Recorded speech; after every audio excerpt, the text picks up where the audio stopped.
Muy buenos días, muy buenas tardes. Le habla Rafael Solá de parte del equipo de la Cumbre Social. Les damos la bienvenida a nuestro primer foro digital del 2017. Estamos directamente grabando desde la UPR recinto de Calley y nos encontramos con el doctor José Caraballo Cueto, con quien vamos a estar dialogando sobre la reforma laboral, la economía y las decisiones de la Junta de Control Fiscal y cómo estas pudieran impactar la calidad de vida de todos los puertorriqueños. Le damos la bienvenida al doctor José Caraballo Cueto. Gracias por estar con nosotros. Gracias por la invitación.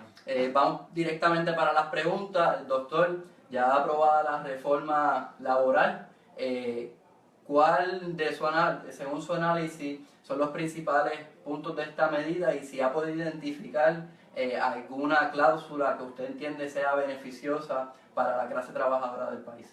Bueno, esta reforma laboral incluye también una reforma en el área de negocio porque elimina la ley de cierre y eso impacta a los pequeños y medianos negocios por un lado e impacta también la clase trabajadora. Ya se elimina la paga doble que había los domingos, que ya no era doble, era a 11 dólares 50 centavos en algunos establecimientos, otro era a un poco más de 10 dólares, ya todos bajan a 7.25, incluso los que están empleados actualmente, cuando pues muchas veces lo que dijeron en los medios era que la reforma laboral iba a ser prospectiva. Así que por el área de la ley de cierre, pues ya vemos como algunas de estas megatiendas van a empezar a abrir 24 horas los domingos, ya ese tiempo de relajación de los domingos, mientras los accionistas están jugando golf y están en la playa, pues los trabajadores tienen que ir a trabajar más temprano por un salario menor. La otra parte de la reforma laboral es enmendar un poco lo que era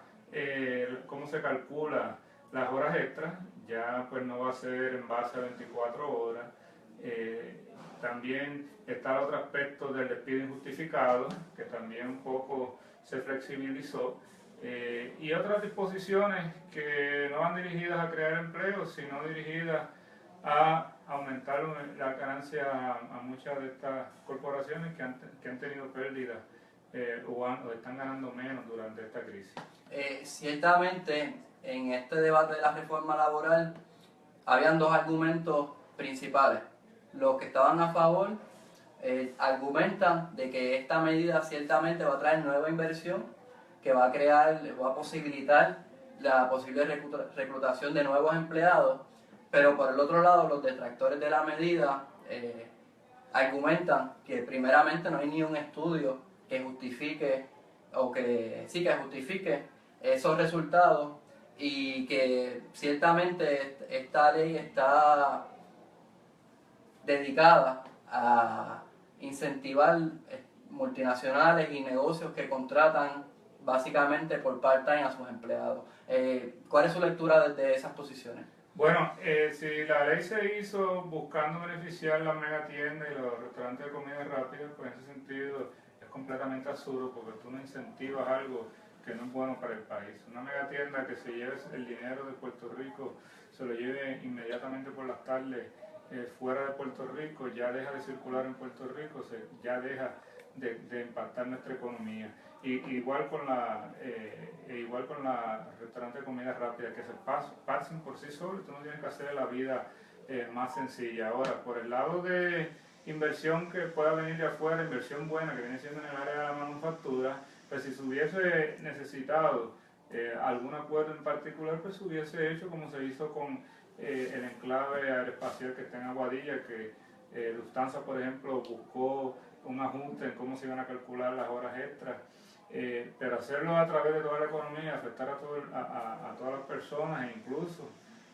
buscar que pase lo que hemos visto que está pasando recientemente en el caso de Domino's Pizza, de una franquicia de Domino's Pizza, ¿no? que buscando la forma, ¿no? de quitarle los derechos a los que ya tenían, pues eso es algo que el pueblo debe de preocuparse. ¿Podemos esperar más situaciones similares a las que están ocurriendo con este negocio de pizzería en otros establecimientos? Sí, eso es algo que ocurre mucho en el mundo de los negocios, a veces hasta por no pagar una deuda a un suplidor. Hay personas que llevan a quiebra una corporación y salen con un nuevo nombre. Así que eso es algo que puede ocurrir. Y a mí me parece pues, que el pueblo tiene que estar bien atento y denunciarlo, como pasó con el caso de Domino's Pizza. Ahora, que si va a crear empleo o no, pues nadie se ha atrevido a dar un número ni a hacer un estudio, porque realmente en economía no hay evidencia que diga que sí, que se crea empleo cuando se mira, por ejemplo, la evidencia internacional, y tampoco hay evidencia de que a mayores protecciones laborales, mayor va a ser el desempleo, que vemos países que tienen mayores protecciones laborales que Puerto Rico y tienen menor desempleo, y en el caso de Estados Unidos, todos los estados de Estados Unidos tienen salarios que están por encima, o sea, los costos laborales son por encima de los de Puerto Rico y la tasa de desempleo está por debajo de la de Puerto Rico. Hemos hablado un poco de la reforma laboral, ahora quisiera preguntarle sobre la visión económica de este nuevo gobierno a través ya de la reforma laboral, de la implantación y reforzamiento de lo que fue la Ley 66 y otras medidas y órdenes ejecutivas que apuntan hacia una tendencia neoliberal en la doctrina económica de este gobierno. ¿Es esa doctrina neoliberal la clave para salir de nuestra crisis como país? No, ya esa medicina amarga, ¿verdad?, que es ese neoliberalismo, ya eso se viene aplicando desde, digamos, de la administración de Luis Fortuño, luego la implementa también García Padilla y ahora Rosselló continúa. O sea, si llevamos tiempo haciendo lo mismo, no podemos esperar resultados distintos. Hay áreas de la reforma laboral que hay que cambiar, sin embargo, no, de esas áreas no se trató. Por ejemplo, aquí hay que volver a restablecer los beneficios a los empleados y empleadas que están a tiempo parcial, porque es un empleo precario y ningún país debe de estimular el empleo precario, personas que trabajan y se queden siendo pobres. Y eso no se trabajó, y al contrario se continúa buscando precarizar el empleo, y cuando se precariza el empleo, pues hay menos demanda agregada, estamos hablando de menos crecimiento. E incluso el mismo Fondo Monetario Internacional el año pasado saca ya incluso 2 informes hablando de cómo el neoliberalismo no es la respuesta a una crisis, porque lo que hace es exacerbarla. Así que a mí me parece que ya es hora de que miremos desde otra perspectiva lo que está pasando.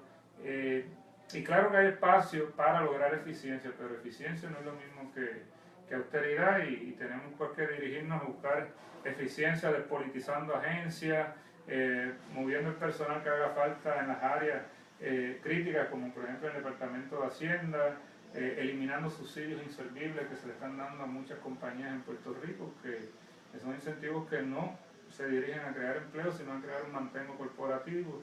Sí, hay que buscar eficiencia, pero no veo eso en las medidas que se han tomado. Esto por un lado del gobierno, de las autoridades elegidas por el pueblo de Puerto Rico.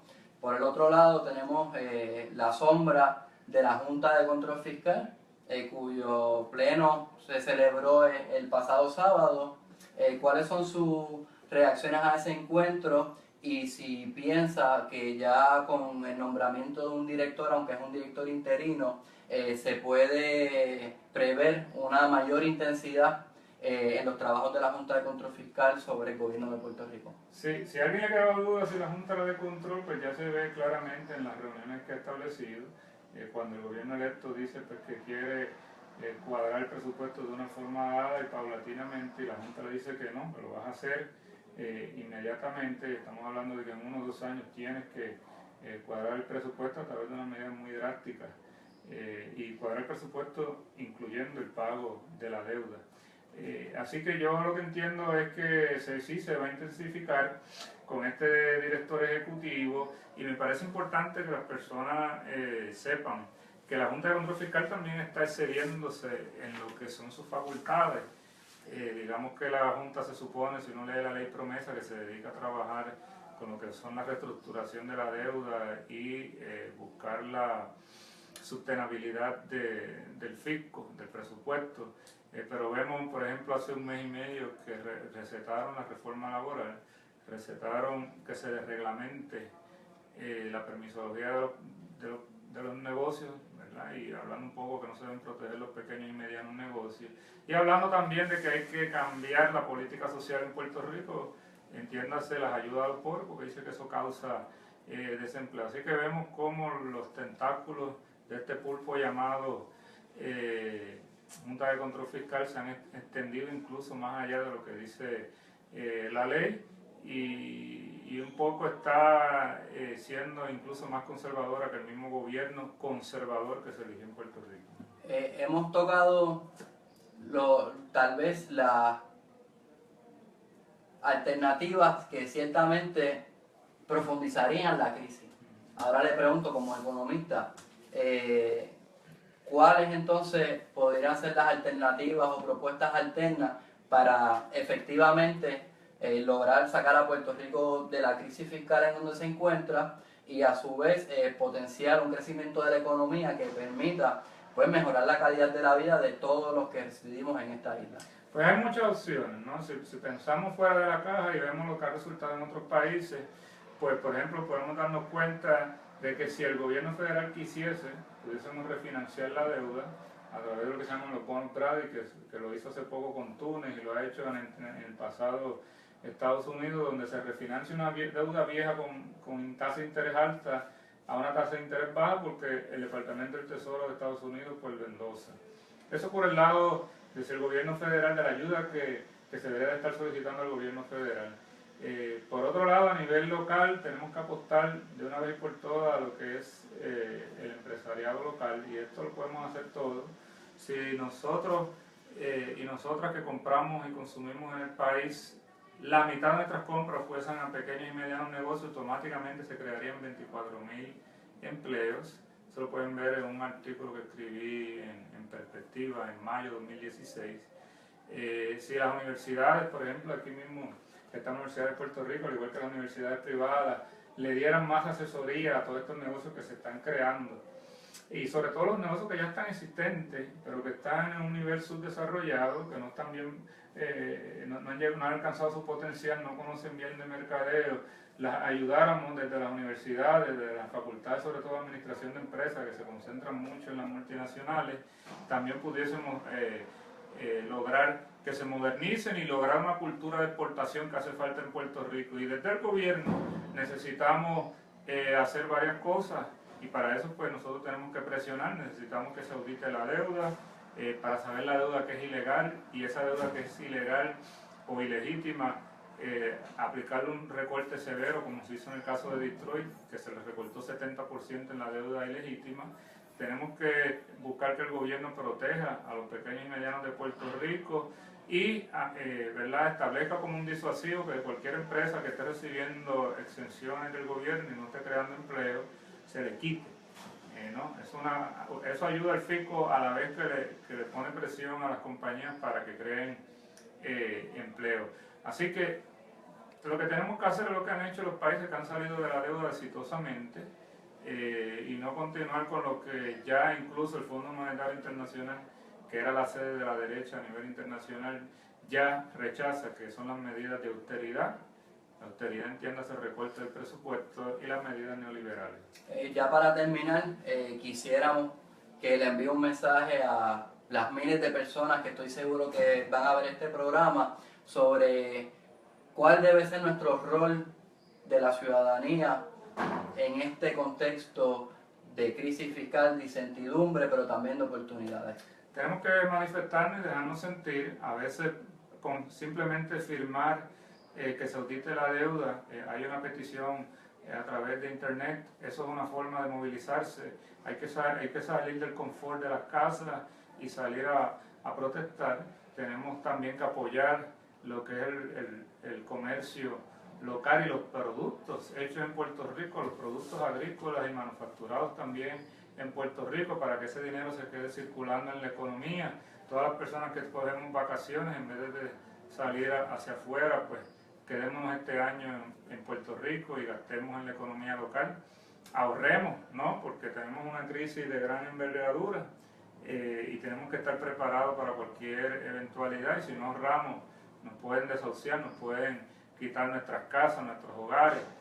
Tenemos que desarrollar una cultura de ahorro que alguna vez hubo en Puerto Rico, aun cuando éramos más pobres. Tenemos que dejar las desuniones que hay en los movimientos. en los movimientos sindicales que hay tantas desuniones, en los movimientos de las comunidades, y buscar unirnos y lograr un proyecto que no tenemos que interpretar la unión, ¿verdad?, como unanimidad. Tenemos que, a pesar de la diferencia, buscar un mínimo posible donde podamos partir y movilizarnos y ayudarnos los unos a los otros, y por último no perder la esperanza, porque Puerto Rico no es el primer país que pasa por una crisis ni va a ser el último que va a salir de ella. Ciertamente, dos palabras clave: unión dentro de la diversidad y nunca perder la esperanza. Creo que esas son unas palabras muy atinadas de su parte. Con eso nosotros cerramos este programa del día de hoy, dándole las gracias por estar con nosotros y exhortándoles a ustedes que nos están viendo a través de las redes sociales, que nos busquen a través de Facebook, Cumbre Social, le den like, le den compartir este video para que este video pueda llegar a la mayor cantidad de personas en el pueblo de Puerto Rico, y exhortarlos siempre a que mantengan la comunicación con la Cumbre Social y estar pendientes de los otros programas que estaremos haciendo. Muchísimas gracias, será hasta pronto.